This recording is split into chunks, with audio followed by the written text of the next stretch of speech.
मित्रों, आज हम स्टार्ट करने वाले हैं भारतीय इतिहास का एक बहुत ही महत्वपूर्ण आंदोलन जिसका नाम है सविनय अवज्ञा आंदोलन। आपने पिछले क्लास को अटेंड किया होगा जिसमें आपने देखा, हमने उस पर बातचीत की, असहयोग आंदोलन। तो आखिर वो ऐसे कौन से कारण पैदा हो गए जिसके कारण गांधी जी को दोबारा सविनय अवज्ञा आंदोलन या सिविल डिसोबीडियंट मूवमेंट चलाना पड़ा? वो कौन सी परिस्थितियां हैं? तो चलिए हम स्टार्ट करते हैं, लेकिन मैं आपसे एक रिक्वेस्ट करूंगा कि आप सभी के लिए जो आवश्यक है वो ये है कि आप इसमें जो भी प्रिलिम्स रिलेटेड फैक्ट्स जहां मैं बताऊं तो आप उन्हें नोट करते जाएं, अंडरलाइन करते जाएं। दैन मेन से रिलेटेड हम कैसे क्वेश्चन का फॉर्मेशन करते हैं वो भी इसमें एक साथ मैं दिखा रहा हूं। तो ये हमारे संपूर्ण नोट्स हैं जिसमें कि आपको प्री मेंस दोनों ही चीजें मिलेंगी। तो प्लीज आप बहुत ध्यान से इस वीडियो को देखें और नोट करते जाएं। राइट फ्रेंड्स, तो स्टार्ट करते हैं हम। भारतीय स्वतंत्रता संग्राम में गांधी जी की रणनीति से संबंधित एक दूसरा महत्वपूर्ण आंदोलन जिसे कहा जाता है सविनय अवज्ञा आंदोलन या सिविल डिसओबीडिएंट मूवमेंट।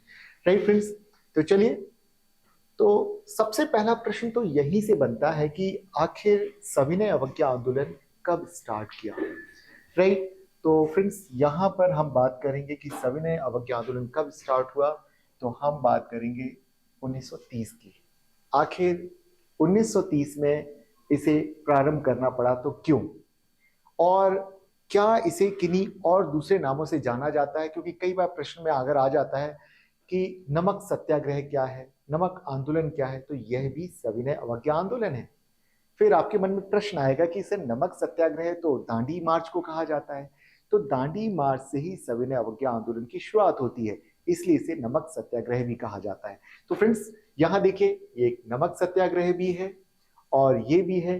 फिर एक और यहां आएगा कि पूर्ण स्वराज की घोषणा किस आंदोलन में की गई, तो वो भी सविनय अवज्ञा आंदोलन के अंतर्गत की गई। लाहौर घोषणा पत्र हम जिसे देखते हैं, तो यहां पर कांग्रेस ने पूर्ण स्वतंत्रता प्राप्ति का उद्देश्य घोषित किया।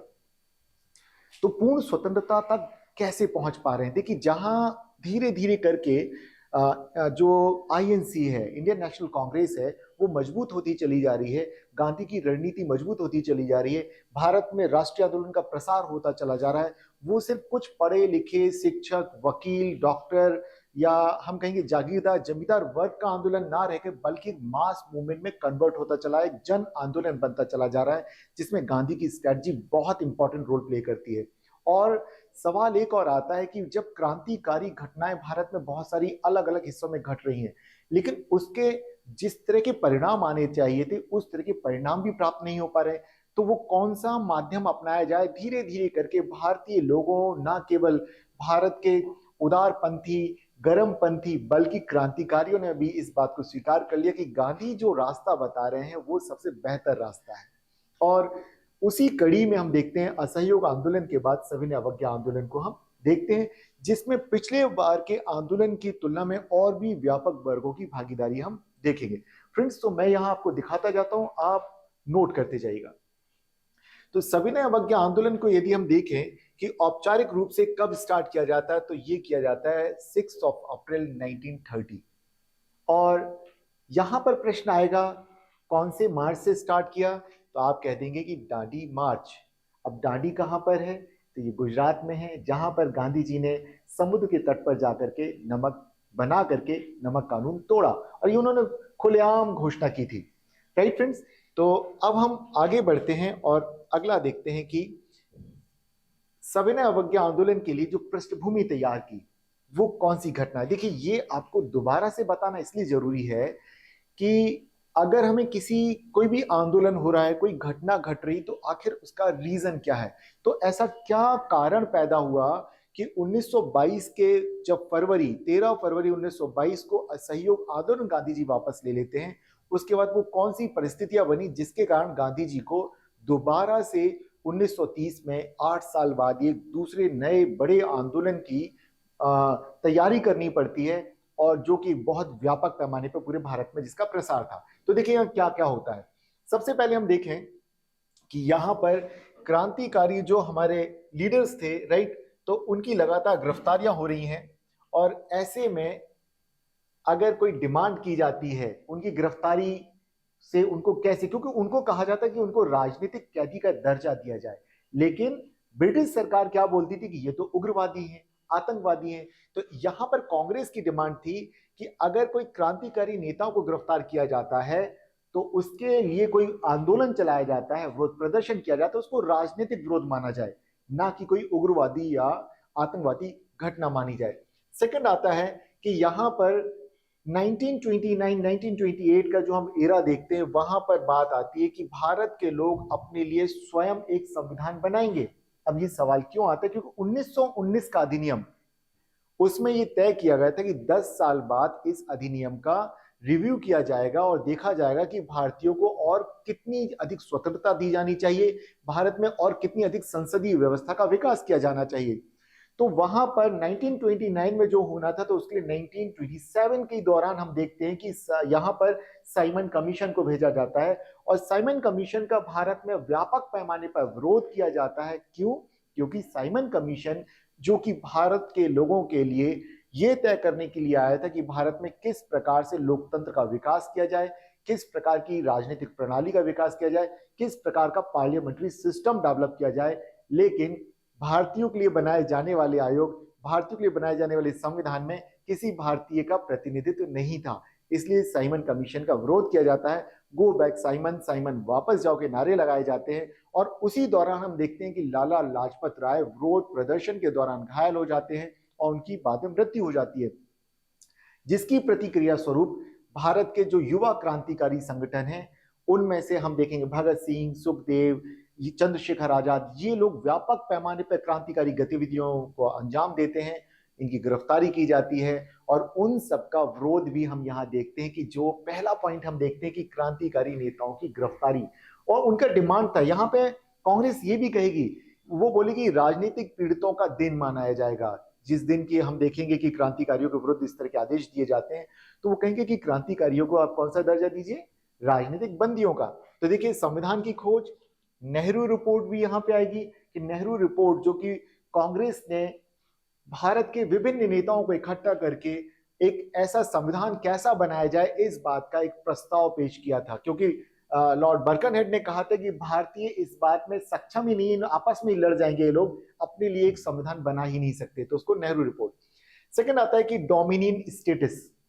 डोमिनियन स्टेटस का तात्पर्य यहां पर है कि भारत को ब्रिटेन के अधीन ही प्रभुत्व दिया जाएगा। तो संपूर्ण प्रभुत्व संपन्न तो नहीं होगा, लेकिन वो कई मामलों में, जिस प्रकार के कि वर्तमान में हम ऑस्ट्रेलिया को देखते हैं या न्यूजीलैंड को देखते हैं, तो वो ब्रिटेन के क्राउन के अधीन है, लेकिन उनकी अपनी एक इंडिपेंडेंट गवर्नमेंट है। तो उसी प्रकार का स्टेटस देने की बात की थी कि साउथ अफ्रीका, ऑस्ट्रेलिया, न्यूजीलैंड की तरह भारत को भी डोमिनियन स्टेटस दे दिया जाए।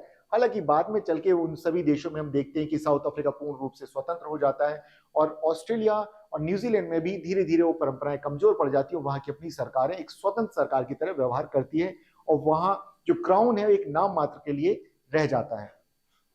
राइट फ्रेंड्स, तो अब यहां पर हम देखते हैं कि डोमिनियन स्टेटस की मांग है से आगे बढ़ के कांग्रेस पहुंच जाएगी पूर्ण स्वतंत्रता तक। लेकिन वहां तक पहुंचने का रास्ता कैसे कैसे आगे बढ़ रहा है, तो हम ये देखते हैं। 1928 में कलकत्ता अधिवेशन कांग्रेस के द्वारा बुलाया जाता है, जिसकी अध्यक्षता यहां पर की जाती है मोतीलाल नेहरू के द्वारा। और यहां पर मोतीलाल नेहरू, जिन्होंने की नेहरू रिपोर्ट तैयार की थी और डोमिनियन स्टेटस की डिमांड की गई थी, उन सभी बातों को यहां रखते हैं और वे तय करते हैं कि जो डोमिनियन स्टेटस है कब तक मिलेगा। तो उन्होंने कहा कि देखिए इसको 2 वर्षों में ही इस तरह का दर्जा दिया जाए। लेकिन क्या आपको लगता है कि तैयार होगी सरकार? नहीं तैयार होती है। लेकिन यहां पर कांग्रेस के अंदर भी 2 वर्ग हैं। एक बुजुर्ग हैं जो कि सीधे साधे तरीके से चाहते, वो कहते हैं वो अंग्रेजों से डिमांड करेंगे और अंग्रेज हमें स्वतंत्रता दे देंगे। वहीं एक जो नया युवा वर्ग उभर रहा है, और ये युवा वर्ग गांधी के आंदोलन में जुड़ने के बाद उभरा है, जैसे सुभाष चंद्र बोस, जैसे जवाहरलाल नेहरू। और इन्होंने कहा कि नहीं, हमें तो पूर्ण स्वतंत्रता का प्रस्ताव पारित करना है। तो देखिए पूर्ण स्वतंत्रता का प्रस्ताव। आगे चल के जब आप लाहौर का जो हम देखेंगे अधिवेशन, जहां पर कि रावी के तट पर स्वतंत्रता के लिए हमारा स्वतंत्रता का गीत गाया जाता है, झंडा फहराया जाता है, वहीं पर पूर्ण स्वतंत्रता की मांग भी की जाती है। राइट फ्रेंड्स, तो कैसे कैसे डेवलपमेंट्स हो रहे हैं हम उनको यहां देख रहे हैं। बट आपको इसमें करना यह है कि जो भी इंपॉर्टेंट पॉइंट्स हैं उनको लगातार नोट करते जाना है। फिर यहां पर हम देखते हैं कि ये जो डिमांड की गई है, इस डिमांड को फुलफिल नहीं किया जाता है और भारतीयों के अंदर फिर से असंतोष पनपता है। लेकिन यहां पर कोशिश की जाती है इरविन के द्वारा। लॉर्ड इरविन उस वक्त थे और लॉर्ड इरविन ने एक घोषणा की। उन्होंने कहा कि नहीं, हम भारतीयों को डोमिनेंट स्टेटस देना चाहते हैं और किस रूप में देंगे, किस तरह की डिमांड्स होगी, तो चलिए हम यहां पर एक एक करके उनको देखते हैं। देखिए, तो लॉर्ड इरविन ने भारतीय राष्ट्रवादियों को समझाने के लिए कहा कि देखिए, आपको जो दर्जा है, माफ कीजिएगा, आपको डोमिनियन स्टेटस दिया जाएगा और ये डोमिनियन स्टेटस कैसा होगा, ब्रिटिश साम्राज्य के अंतर्गत दिया जाएगा। लेकिन इसके लिए क्या करेंगे, पहले एक राउंड टेबल कॉन्फ्रेंस बुलाई जाएगी, जो कि 3 गोलमेज सम्मेलन बुलाए जाते हैं। तो देखिए, राउंड टेबल कॉन्फ्रेंस बुलाई जाएगी और साइमन कमीशन ने जो रिपोर्ट अपनी तैयार की थी, साइमन कमीशन की रिपोर्ट पर राउंड टेबल कॉन्फ्रेंस में बातचीत की जाएगी और तय किया जाएगा कि भारतीयों को किस प्रकार का संविधान दिया जाए, किस प्रकार का नया कानून दिया जाए, जो कि बाद में हम देखेंगे राउंड टेबल कॉन्फ्रेंस के खत्म होने के बाद 1935 का जो एक्ट बनता है, वो राउंड टेबल कॉन्फ्रेंसेस में जो चर्चा की गई थी उसी का निचोड़ था। लेकिन वहां पर बहुत हद तक हम 1919 का अधिनियम, 1909 का अधिनियम, 1919 का अधिनियम के बाद हम डेवलप होती हुई चीजें देखेंगे 1935 के अधिनियम में। राइट फ्रेंड्स, तो चलिए आगे बढ़ते हैं। लेकिन यहां पर एक बात हो गई ऐसी कि उन्होंने कोई भी इसके लिए डेट नहीं तय की कि आखिर कितना, क्योंकि कांग्रेस की डिमांड थी कि उसको 2 साल में दिया जाए, फिर बाद में उसको 1 साल और बढ़ा दिया गया। लेकिन यहां पर सरकार की तरफ से अगर हम देखें कि लॉर्ड इरविन की तरफ से इस तरह का कोई भी आश्वासन नहीं दिया जाता है, तो यहां पर कांग्रेस मजबूर हो जाती है और फिर वो पहुंच जाती है दिल्ली घोषणा के लिए। ये कांग्रेस की तरफ से है। देखिए, तो यहां देखेंगे कि जितने भी प्रमुख राष्ट्रीय आंदोलन के नेतृत्व करता है वो मिलते हैं। 2 नवंबर 1929 को दिल्ली में एक सम्मेलन आयोजित किया जाता है, जिसे दिल्ली घोषणा पत्र के तौर पर जाना जाता है। ध्यान रखिएगा, इरविन की घोषणाएं हैं, कांग्रेस की दिल्ली घोषणा पत्र है, लाहौर घोषणा है। तो ये अलग अलग है, आप कंफ्यूज ना हो, इसलिए इन्हें नोट करते जाइएगा या आप स्क्रीनशॉट ले लीजिएगा ताकि आप इससे विस्तार से बाद में देख सकें। तो ये देखिए, यहां पर बात करते कि चलिए ठीक है, हम गोलमेज सम्मेलन में हम पार्टिसिपेट कर लेंगे। लेकिन क्यों करेंगे, कैसे करेंगे, हम गोलमेज सम्मेलन में तब पार्टिसिपेट करेंगे जबकि डोमिनियन स्टेटस का जो मूल सिद्धांत है उसे अपनाया जाए। भारतीय भी इतने व्याग्र नहीं होते, इतने उग्र नहीं होते, तो वे चाह रहे थे कि हम बातचीत करके ही मामले को रिजॉल्व कर लें और अंग्रेज अगर मान जाते हैं तो बहुत अच्छा है, मतलब देश में अव्यवस्था ना फैले। क्योंकि देखिए, कहीं ना कहीं अव्यवस्था होती है तो सभी लोगों को परेशानी होती है, तो इस बात को राष्ट्रीय नेतृत्व समझता था। तो उन्होंने उस तरह की बात की कि ठीक है, हमारी डिमांड्स हैं, हम अपनी डिमांड्स यहां रख रहे हैं, तो आप यहां पर डोमिनियन स्टेटस का जो सिद्धांत, जो कि अंग्रेजों ने ही कहा कि हम आपको देने के लिए तैयार हैं, तो कहते ओके राइट दीजिए, लेकिन आप हमें इमीडिएट दीजिए, तत्काल दीजिए। ये नहीं कि आप उसको बोलेंगे हमने डिमांड की पहले 2 साल फिर 1 साल बढ़ा, और आप उसकी समय सीमा की बात ही नहीं करते हैं, आप बताते ही नहीं कि आखिर डोमिनियन स्टेटस कब दिया जाएगा। तो यहां पर हम देखेंगे कि दिल्ली घोषणा पत्र में इस तरह की डिमांड की जाती है और उन्होंने कहा कि देखिए, जो भी बनाया जाएगा उसमें कांग्रेस का बहुमत होगा, कि कांग्रेस के प्रतिनिधि जो होंगे उसमें बहुमत रूप से होंगे, ताकि सरकार जो बनाई जाएगी तो राष्ट्रीय अपेक्षाओं को वो पूरा कर पाए।